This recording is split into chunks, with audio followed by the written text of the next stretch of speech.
A lot of people discover sources of happiness in their life, not because they had a perfect vision of what that would look like, but because they put themselves in lots of different situations, talked to a lot of people, discovered new perspectives, got outside of their comfort zone and tried these new things, and then they experienced that happiness.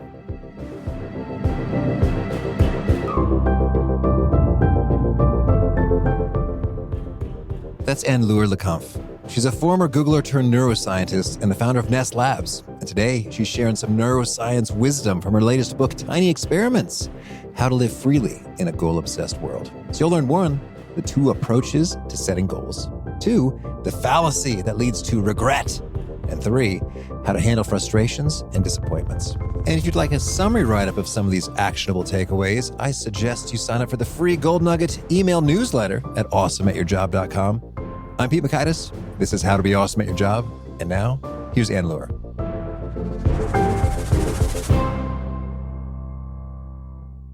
Anne-Laure, welcome. Thanks for having me. Well, I'm excited to dig into your wisdom associated with tiny experiments. You do a lot of research and put together these tools in a practical, applicable way, which is kind of what we're into. Can you tell us any super surprising and fascinating discoveries you made as you were doing the research and putting this stuff together?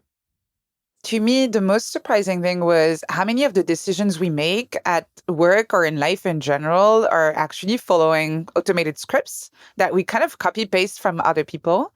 And a lot of them are useful. You don't want to overthink every single decision. And sometimes someone has done the thing you want to do in a way that makes sense for you to just copy, right? But a lot of these copy pasting that are happening subconsciously. So that was interesting to me to just notice the number of decisions we make that are not truly our own decisions. Okay, so they just come from whatever is around us, huh? Exactly. We're social creatures and we learn from observing others, and which again is not necessarily a bad thing, but it is actually worth it taking sometimes a second, especially for big decisions, asking yourself, where is this choice coming from? And am I making this choice based on what I actually want to do and explore and achieve with this particular project or area of my life? Or am I just automatically copy pasting what someone else has been doing?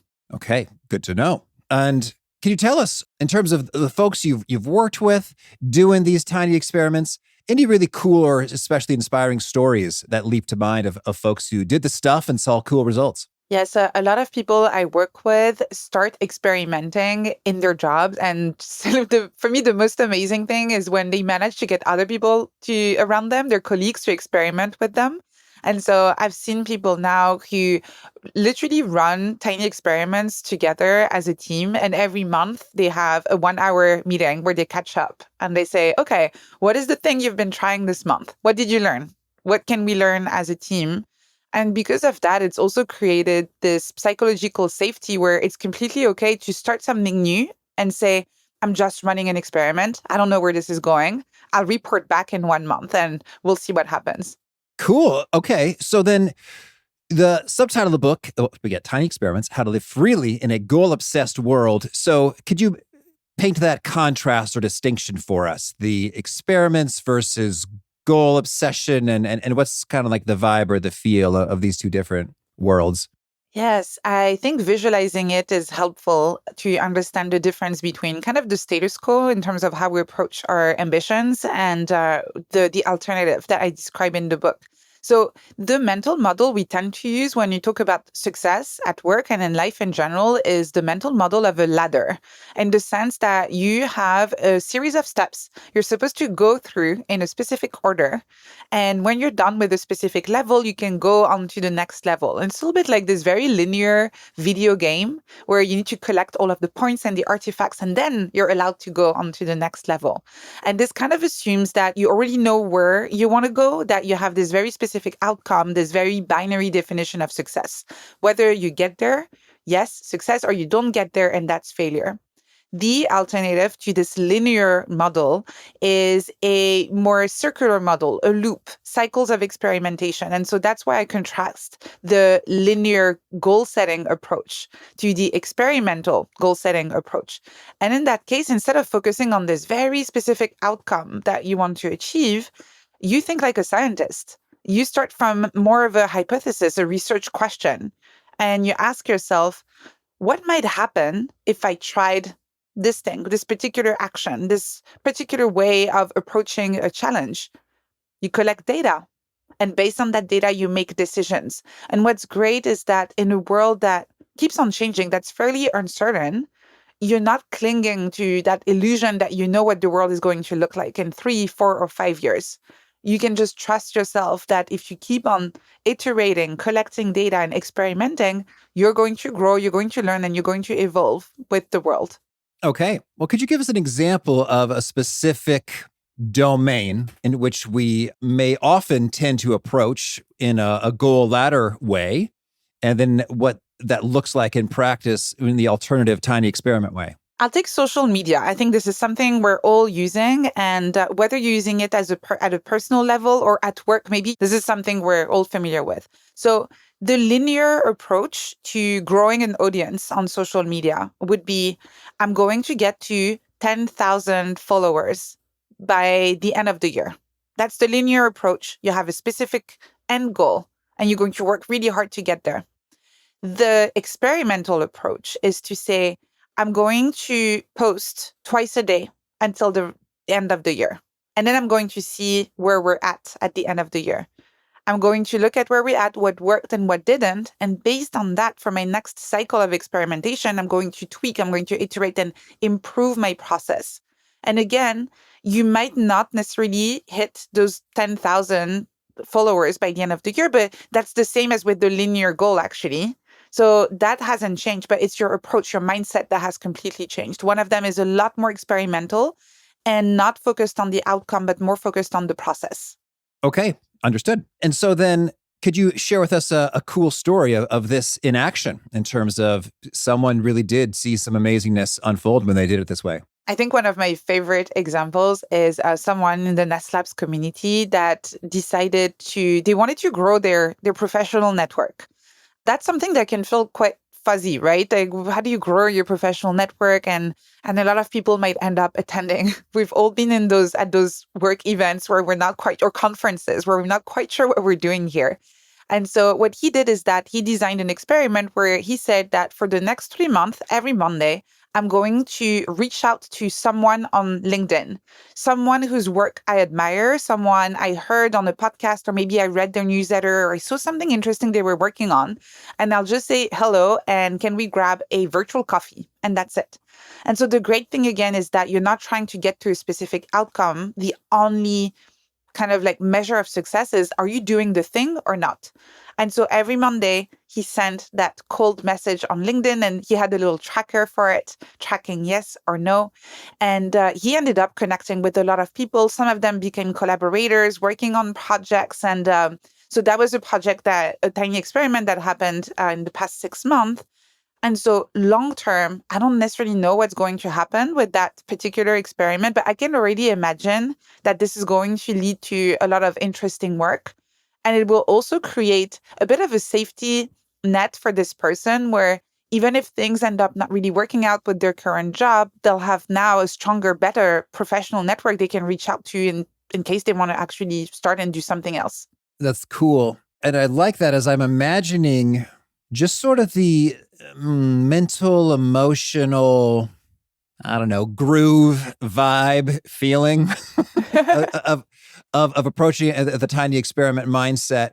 It's a lot more pleasant in terms of if it were a linear, metric, goal obsessed kind of a situation, you'd be like, oh, I'm not getting enough meetings on the calendar. Oh, what's wrong? As opposed to if it's a tiny experiment, it makes it more like a game. It's just, oh, this is kind of fun. Oh, let's see what happened. Oh, it's time to check in on my LinkedIn account. Did any cool responses?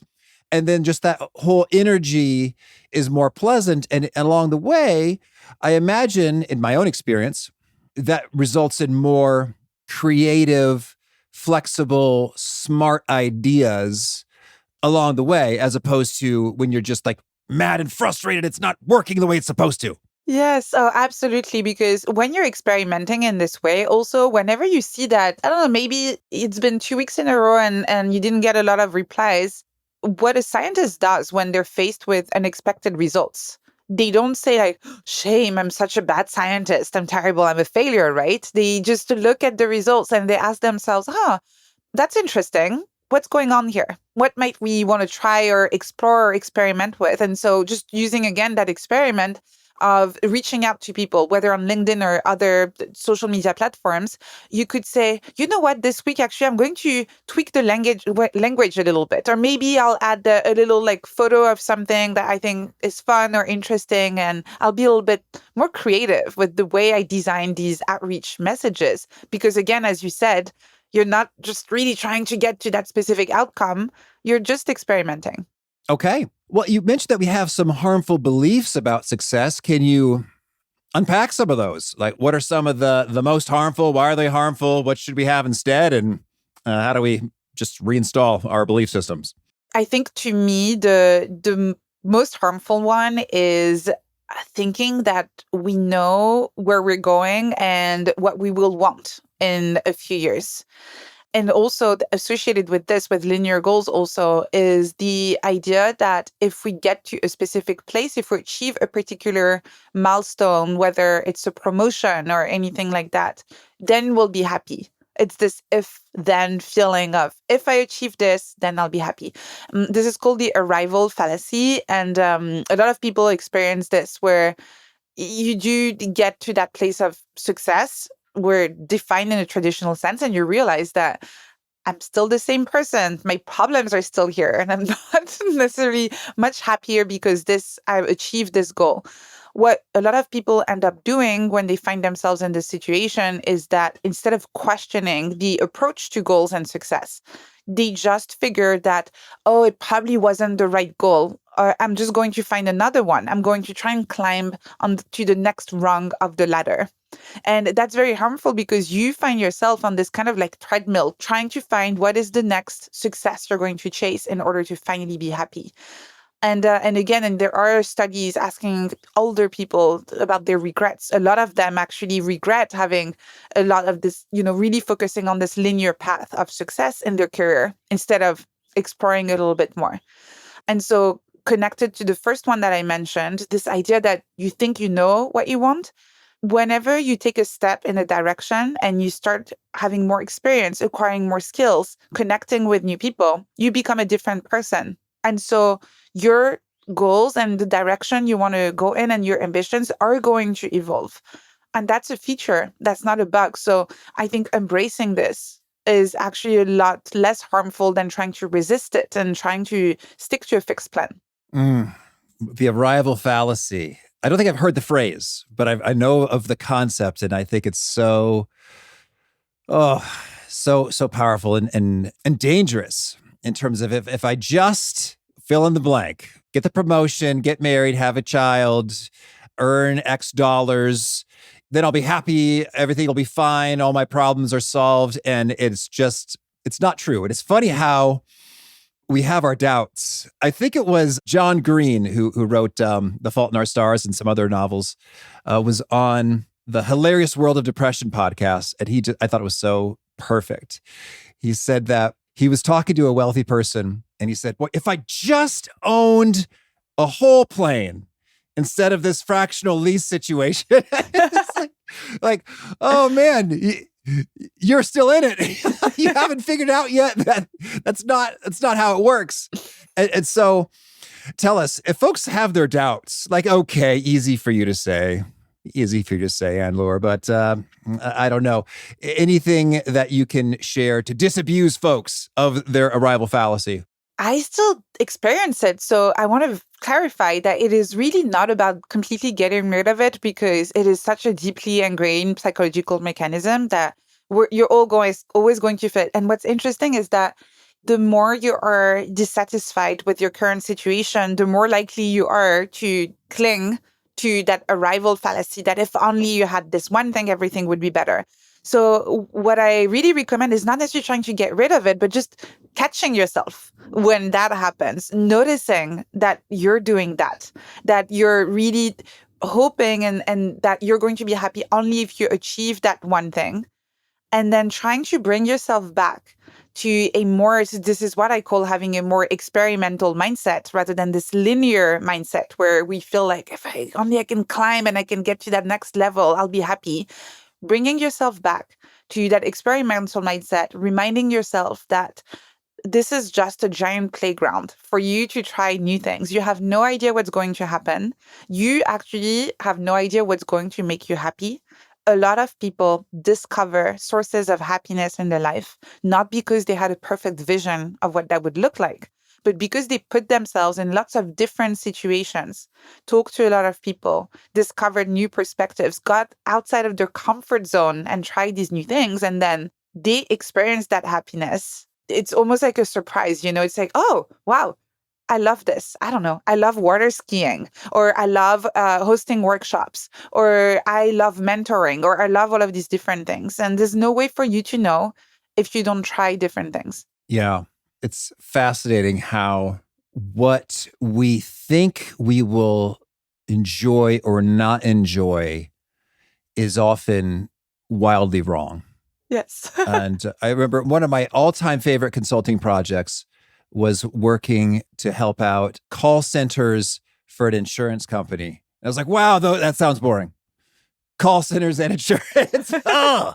And yet it was the coolest thing, because it's sort of like, oh, wow, the work we're doing is improving the call center employees' experience, which is improving the attrition and retention rates, which is improving customer satisfaction, which is improving profitability. And it was just like, everybody's winning here. And it feels really good. I like this kind of people transformational type stuff more so than what seemed more fun and interesting and sexy on the front end. Yes, exactly. And so I think this is really why whenever you're faced with something like this, same as you, if I saw this on paper, I would think that this is the most boring job, right? And I think that's why it's important to really approach those opportunities and saying, like, I'm not necessarily going to, if there is a little bit of curiosity, and this is really the compass that I use, right? If there's at least a little bit of curiosity, it might be worth saying, okay, let me just give it a try. Let me treat that as a time-bound experiment and let's see what happens. And again, you kind of start from a hypothesis. And in that case, your hypothesis might be, this is going to be so boring. I'm going to hate it. But this is a hypothesis. I don't have certainty. It's a hypothesis. So now let's test the hypothesis. And it might be that you were correct. That was really boring and good. Now you know. Now you have confirmed your hypothesis after running the experiment. Or you might be wrong. And that's the beautiful thing about having this experimental mindset, is that a scientist, when they're wrong, they're actually really happy about it because they learn something new. They feel like, oh, I stand corrected. I had this hypothesis, but the data is showing something else. And that's amazing. I just discovered something new. In the case of those personal experiments, that means you discovered something new about yourself, about your work, about the world. And that's actually pretty cool. That reminds me, I think it was in Adam Grant's book, Think Again. He was talking about interviewing, might have been Daniel Kahneman or some illustrious thinker, researcher, who said that he loves it when he's wrong, which is kind of surprising because most of us think, oh no, I feel embarrassed. Oh, I was wrong. I feel dumb and stupid. I should have known better. And he said, I love it when I'm wrong. That's the way I know that I've really learned something. And I think that's a beautiful reframe right there. So speaking of reframes and good feels, good vibes, you've got a section about holistic self-regulation, which sounds handy. So let's say we're in Anne-Laure. We're like, okay, all right, we're going to do some experiments. We're going to see what happens. And we're in the midst of them. And yet things aren't going the way we would like or prefer, or we're experiencing some frustrations, disappointments, messes, disasters, whatever. How do we engage in holistic self-regulation?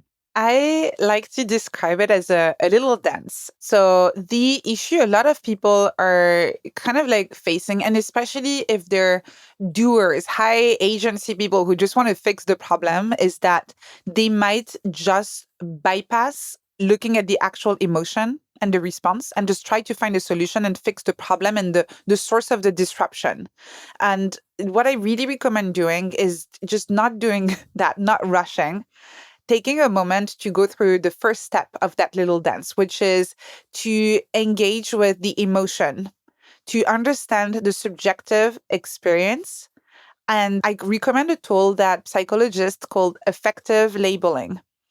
It's just a fancy word to really say naming your emotions. It just means naming your emotions. There's a lot of research showing that by just taking the time to name your emotion, you're going to be able to process it much better.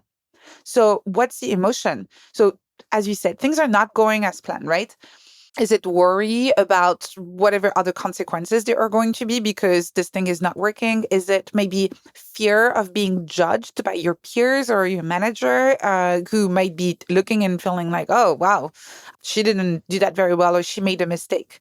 Is it anxiety because you know that you're supposed to present the result or something like that tomorrow and obviously the data is not what you thought it would be? So what is the emotion? Affective labeling, naming the emotion, and that's already going to help you process it.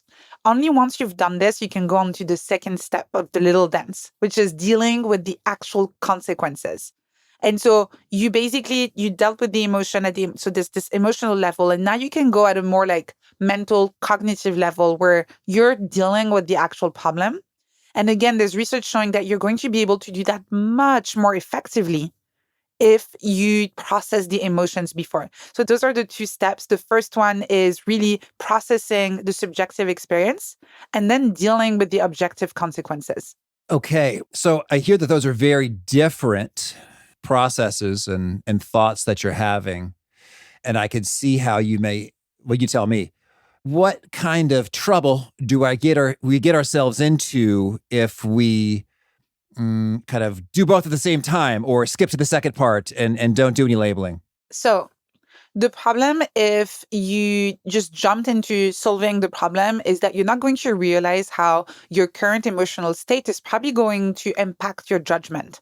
And so you're probably going to make decisions that are driven by those emotions, whether that's the fear, the anxiety, the worry.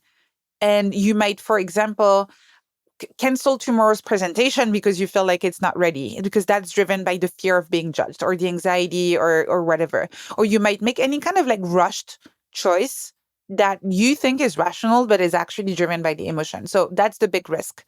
And then the other one is just that your podcast is called How to Be Awesome at Your Job. If you stay stuck in just processing the emotion and you don't deal with the consequences, you're probably not going to do a great job. So at some point, you do need to move on to dealing with the actual consequences. But in general, the challenge I've seen for most people is not the dealing with the objective consequences, is that they skip the emotional processing, they don't do the affective labeling, and they try to solve the problem straight away when they're still in that state of fear or anxiety or just that stress state.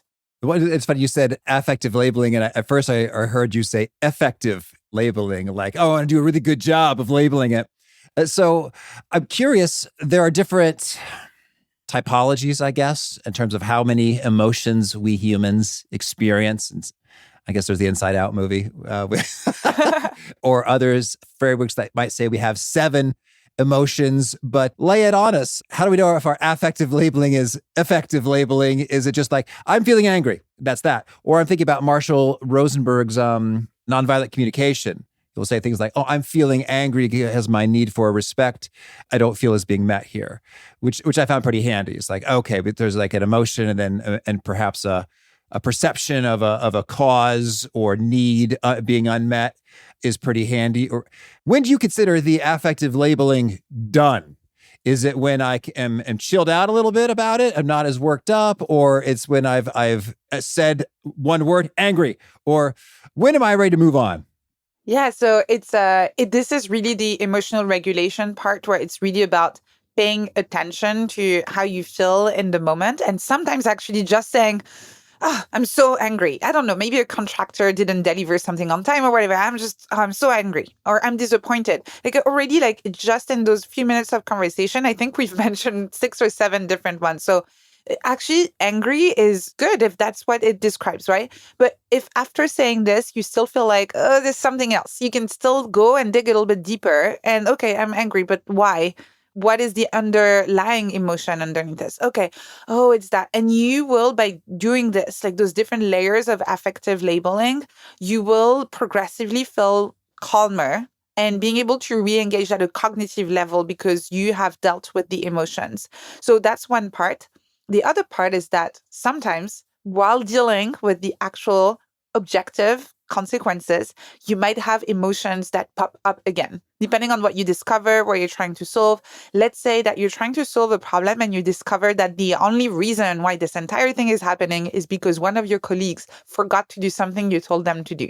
And so again, like you might have an emotion that comes up. You go back to the first step of the little dance, process that, and then deal with the consequence.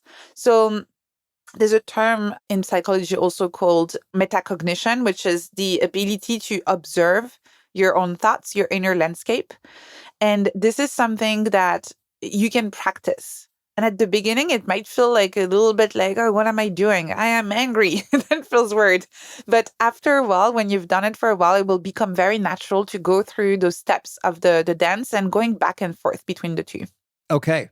And when you mentioned the underlying stuff, in a way, this is dangerous for me because I am very curious and could examine something for long, long stretches. But let's say, okay, I'm angry about the contractor not doing the thing right. Okay. And you say, what would be the step associated with getting at the underlying stuff? So again, in that specific context, it's only doing as much affective labeling as is needed for you to be able to then move on and deal with the objective consequences in the moment. If, and that can happen, you realize that there's something actually quite juicy or interesting in terms of your own cognitive or emotional patterns while you're doing this, or maybe after a while you notice that every time a certain type of challenge arises at work, you have the same type of emotional reaction. It might be worth digging deeper, but this should happen in a different kind of modality. So for some people, it's journaling. For some people, it's talking therapy. For some people, whatever it is, where you have more space to explore this. Affective labeling is more of an in-the-moment tool to do just enough emotional processing that you're able to think clearly again, that you can then deal with whatever problem you're facing right now. Okay, I hear you. So with the contractor situation, we might say, okay, I'm angry because he did the thing wrong. And this seems like a pattern in that folks think they could just take advantage of me because I'm so nice or whatever. And so then the goal is not to dig into, why am I broken or what's wrong with people in the world today, but rather say, oh, maybe there's a pattern there associated with perhaps I need to be more assertive or establish boundaries or expectations more candidly, assertively, proactively in my interactions with folks. But we could just sort of note that and park that for my journaling time or therapy time or when I'm having a nice long walk. And that would be interesting to dig into, as opposed to stop everything. Emergency introspection must happen now before I ask for a partial refund or whatever it is I need to do. Yes, exactly. And this is what's really nice is that in that way, you can actually just note these things and make sure that they don't remain unexamined. And so you still will do that work outside of the current situation, like professional situation you're in, but you're also helping yourself make better decisions in the moment. So it's helpful as a tool to self-regulate in the moment and as a tool also to notice patterns that you might want to explore deeper at a later moment. Okay. Well, tell me, Anne-Laure, anything else you want to make sure to mention before we hear about some of your favorite things? Honestly, I'm not quite, your questions were amazing, so I'm good. Big thanks to Anne-Laure for sharing her wisdom with us. Big thanks to our sponsors. Check them out. One sponsor to check out is Earthbreeze. I recently saw a Netflix documentary that talks about all the plastic that we throw away and we try to recycle, but it doesn't really get recycled. So I've been trying to reduce my plastic, and the most wonderful way that I've been doing so has been skipping those gigantic laundry detergent bottles for Earthbreeze detergent sheets. Earth Breeze detergent comes in super convenient cardboard, plastic-free packaging, so it's much more eco-friendly than your normal detergent. And I love how portable and quick and easy they are, and I save a pretty reasonable amount of time skipping having to carefully pour and measure liquid detergent into the machine by just tossing a quick and easy sheet in there. I personally like their scent-free version, so check out Earth Breeze for an easy way to get clean clothes without the plastic waste and get 40% off with your subscription at earthbreeze.com/awesome. That's earthbreeze.com/awesome. One sponsor to check out is Bamboo HR. I love owning my own business and I love humans, but I do not love doing compliancy, human resource kinds of things. HR is hard, but Bamboo HR is easy. Bamboo HR is a powerful yet flexible all-in-one HR solution for your growing business. Wrangling benefits, onboarding, performance, recruiting, reporting, vacation time, trainings, oh my, can take hours, but here, it takes mere minutes. Setting up a demo account is ridiculously easy. I didn't have to coordinate calendars to schedule a demo with a sales rep. No, I just created a sample account with sample data within 3 minutes of visiting their website so I could immediately behold its vast capabilities. The software is truly beautiful in its breadth and simplicity, so I'm not surprised 34,000 companies trust Bamboo HR with their HR needs. Reclaim your time and check out the free demo at bamboohr.com/free demo. See for yourself all that Bamboo HR can do and how truly affordable it can be too. That's bamboohr.com/free demo. One more time, bamboohr.com/free demo. How about a favorite quote? Something you find inspiring? It's been attributed to Viktor Frankl, but it's actually much older than this. And it's in between stimulus and response, there is a space. And in that space lies our freedom. Oh, Anne-Laure, I gotta say you've piqued my interest here because, fun fact, that is the most cited favorite quote amongst How to Be Awesome at Your Job guests. But you brought an extra wrinkle to it. It's like, oh, it has history pre-Viktor Frankl. Do you know the tale? Can you tell us? Well, I went in that rabbit hole, but we don't know who said it first, but there are lots of different versions of it. They're very, very close in much older books. And Viktor Frankl is the one who made this version famous. And the one I quoted is his version, but it's very, very old, actually. And so that's interesting, is that this idea that we have this little space of freedom is quite old. I have an entire footnote about this in my book. Oh, cool. And a favorite study or experiment or bit of research? There's a recent study that shows that the systems are activated in the brain are the same for impulsivity and curiosity. And I find it fascinating because that has a lot of implications for how we navigate the world and distraction and creativity and all of that. So that's one of my favorite studies at the moment. Oh, I can relate to that. It's like, I need to know everything about this now. Yes. It's really dangerous for me. I have to keep lists and guardrails and rules for myself. And a favorite book? That would be How We Learn by Stanislas Dehaene, who is also a French neuroscientist. And it's a very short book, but it teaches you how your brain learns anything in childhood and adulthood. And it's very helpful to understand how we navigate the world. All right. And a favorite tool, something you use to be awesome at your job? I use a note-taking tool called Rome Research, and it's a bit of a weird nonlinear thinking type of tool where you can connect all of your ideas in little bullet points. And most people who look at my notes think that it's a complete mess, but it's helped me write a book and complete a PhD. So I'm so grateful for this tool. All right. And a favorite habit? Going for daily walks. Okay. And a key nugget you share that really seems to connect and resonate with folks? Become the scientist of your own life. Okay. And if folks want to learn more or get in touch, where would you point them? Go to nesslabs.com to subscribe to my newsletter and look up tiny experiments anywhere books are sold, or go to support your local bookshop by ordering it there. All right. And do you have a final challenge or call to action for folks looking to be awesome at their jobs? I want to ask them, what will be your first tiny experiment? All right. Anne-Laure, thank you. This is fun. Thanks for having me.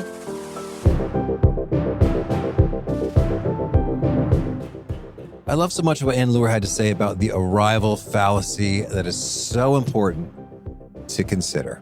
And I think it is so absurd and yet so prevalent that it's good to just make fun of it mercilessly. And I've got two of my favorite jokes associated with the arrival fallacy that I need to continually make to myself so I can laugh it off and shrug it off. And here's the first one.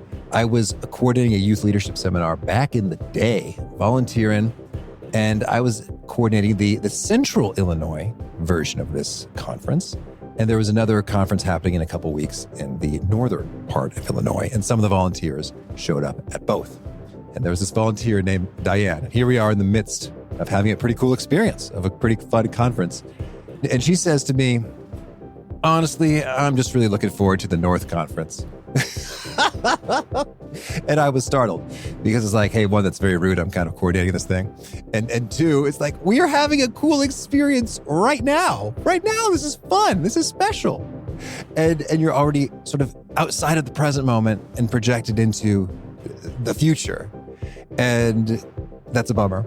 And so later, I was sharing with a friend about how I thought that was kind of an odd thing to say. And I was eating some cookies, and I just started cracking up. I almost choked on the cookies. And he said, what is going on? And I said, honestly, I'm just really looking forward to my fourth cookie. It's just the absurdity of it. And now to this day, with like podcast downloads, I'll say things like, you know what? When I reach 28 million podcast downloads, that's when I'll really be happy. Watch yourself with the arrival fallacy. It is sneaky, and it needs to be mocked, if I may, mercilessly, to prevent it from getting a foothold in our brains and causing regret. Great stuff from Anne-Laure. If you want to check out the show notes or the transcript or the links to items that we've referenced, please pay us a visit at awesomeatyourjob.com/EP1037. I hope to catch you next time, and peace.